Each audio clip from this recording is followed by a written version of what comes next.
அல்ஹம்துலில்லாஹி ரப்பில் ஆலமீன் வஸ்ஸலாத்து வஸ்ஸலாமு அலா சய்யிதில் முர்ஸலீன் அம்மா பஅத்.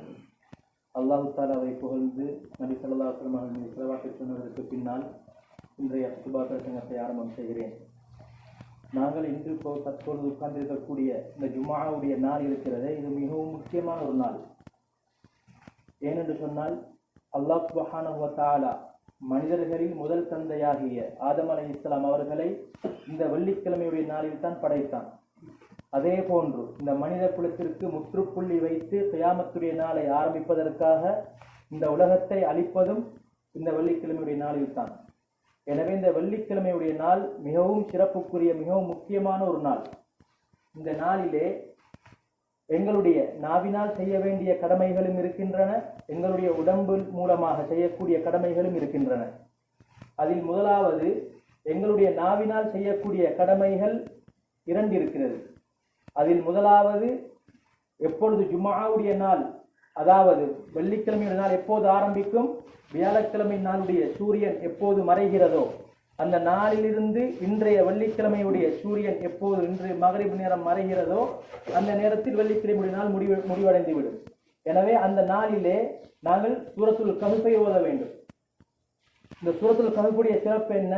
இந்த சூரத்துல் கஹ்ஃப் யார் ஓதி வருவாரோ அவருக்கு அது உள்ளத்தில் ஒரு பிரகாசமாக இருக்கும். எவ்வாறு ஒரு சிக்னல் இருக்கிறதோ, எவ்வாறு செக் பண்ண போது எவ்வாறு ஒரு இரும்பு ஒரு பொருள் இருக்குமோ, எவ்வாறு ஒரு சிக்னலை தருமோ, அதே மாதிரி எங்களுடைய உள்ளத்தில் அந்த சூரத்துல் கஹ்ஃபை நாங்கள் ஓதினால் எங்களுடைய உள்ளத்திற்கு அது ஒரு பிரகாசமாக இருக்கும். நல்லது எது கெட்டது எது என்பதை எங்களுடைய உள்ளம் எங்களுக்கு அறிவித்து தரும். அதே போன்று இரண்டாவதாக செய்யக்கூடிய அமல் தான் நபி ஸல்லல்லாஹு அலைஹி வஸல்லம் மீது ஸலவாத்து சொல்வது. வெள்ளிக்கிழமை நாளில் நாங்கள் அதிகமாக எங்களுடைய கண்மணி நாயகம் ஸல்லல்லாஹு அலைஹி வஸல்லம் அவர்கள் மீது ஸலவாத்து சொல்ல வேண்டும். நாங்கள் ஒரு ஸலவாத்தை சொன்னால் அல்லாஹ் தஆலா எங்களுக்கு 10 रहमतें செய்கிறார். हमारे प्यारे दोस्तों, आज जुम्आ का दिन है. ये जुम्आ वाला दिन है, ये हफ्ते में बहुत अहम तरीन दिन है, क्योंकि आदम अलैहिस्सलाम को इस दुनिया में अल्लाह ताला ने इस दुनिया को भेजने के लिए जुम्आ का दिन पैदा किया. और इसी तरह ये जुम्आ के दिन में भी क़यामत वाला दिन शुरू होने का, इस दुनिया को अल्लाह ने तबाह कर देगा इस जुम्आ का दिन. इसलिए इस जुम्आ का दिन कब शुरू हो जा रहा है? जुमेरात का दिन सूरज जब गुरूब हो जा रहा है उस टाइम से जुम्आ का दिन मगरिब तक जुम्आ का दिन है. ये जुम्आ का दिन में हम हमारे जुबान वाली अमाल भी है और बदन जिस्म वाली अमाल भी है. इसमें हम हमारे जुबान से जो अमल करना है, ये 2 अमल है, वो हम अहम तरीन और मुफीद वाला अमल है, 2 है. पहला है सूरतुल कहफ पढ़ना. जिस आदमी सूरतुल कहफ पढ़ेगा उसके दिल में 1 हफ्ते तक ये नूर रहेगा उसका दिल में. कैसे एक सिग्नल होता है, अगर हमारे पास कुछ चीज है हदीद वाला, हम इस तरह के सिग्नल को हम देखकर चेक करने के वक्त किस तरह सिग्नल दे रहा है, ये उसके पास कुछ चीज है.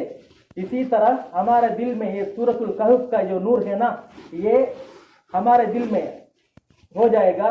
जब नेक वाला काम को भी वो सिग्नल करेगा और बुरी अमल है ना, इसको भी वो सिग्नल करेगा. पहला ये जो नूर है इस तरह. दूसरा अमल है नबी सल्लल्लाहु अलैहि वसल्लम पर दुरूद भेजना. जिस आदमी नबी पाक सल्लल्लाहु अलैहि वसल्लम को 1 दुरूद भेजता है, अल्लाह उस पर 10 रहमतें नाजिल फरमा रहे हैं.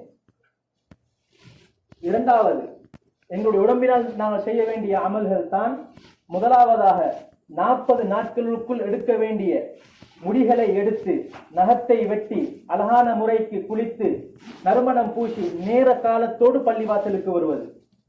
எந்த ஒரு மனிதன் நேர காலத்தோடு பள்ளிவாசலுக்கு வருவாரோ அவருடைய வருகையை மலக்குமார்கள் பதிவு செய்கிறார்கள். எப்பொழுது ஒரு இமாம் ஜும்ஆ கடமையை நிறைவேற்றுவதற்காக வேண்டி பயான் செய்வதற்காக வேண்டி ஜும்ஆவுடைய மெம்பர் படியில் ஏறுவாரோ அப்போது மலக்குமார்களும் அந்த ஜும்ஆவுடைய பயானை கேட்பதற்கு வந்து விடுவார்கள். அதற்கு பின்னால் வருபவர்களுடைய நன்மைகளை எழுதுவதற்கு அவர்கள் இருக்க மாட்டார்கள். दूसरी अमल है जो हमारे जिस्म वाला अमल है, जो 40 दिन के दरमियान जो बालों हटाना है उस बाल को हटाकर अच्छी तरह नाकर हमारे पास जो अच्छे कपड़े हैं उसको पहनकर यानी जुमा शुरू होने कबल हम इस पर जो मस्जिद को आना है और इसी तरह अच्छी तरह जुमा को सुनना है। जो फरिश्ते हैं जो जुमे का दिन जो आने वाले का जो शुरू होने वाले तक जब आते हैं बंदे को उसके लिए उनके सफ़े में लिखते हैं।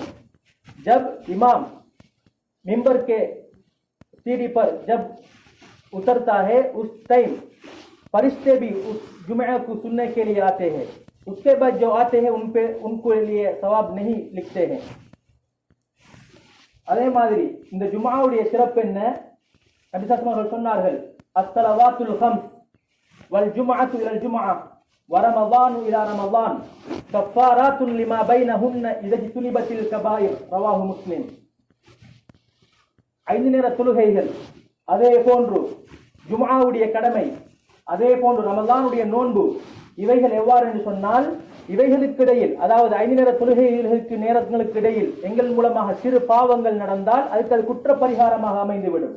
இன்னும் அதே போன்று இந்த ஜும்ஆவுடைய கடமை நாங்கள் நிறைவேற்றுகிறோம் அடுத்து வரக்கூடிய ரமலான் வரும் ஜும்ஆவுடைய நாள் வரும் வரைக்கும், அதே மாதிரி ரமலான் அடுத்த ரமலான் வரும் வரைக்கும் இதற்கிடையில் சிறிய சிறிய பாவங்கள் அனைத்தும் மன்னிக்கப்பட்டு விடுகின்றன.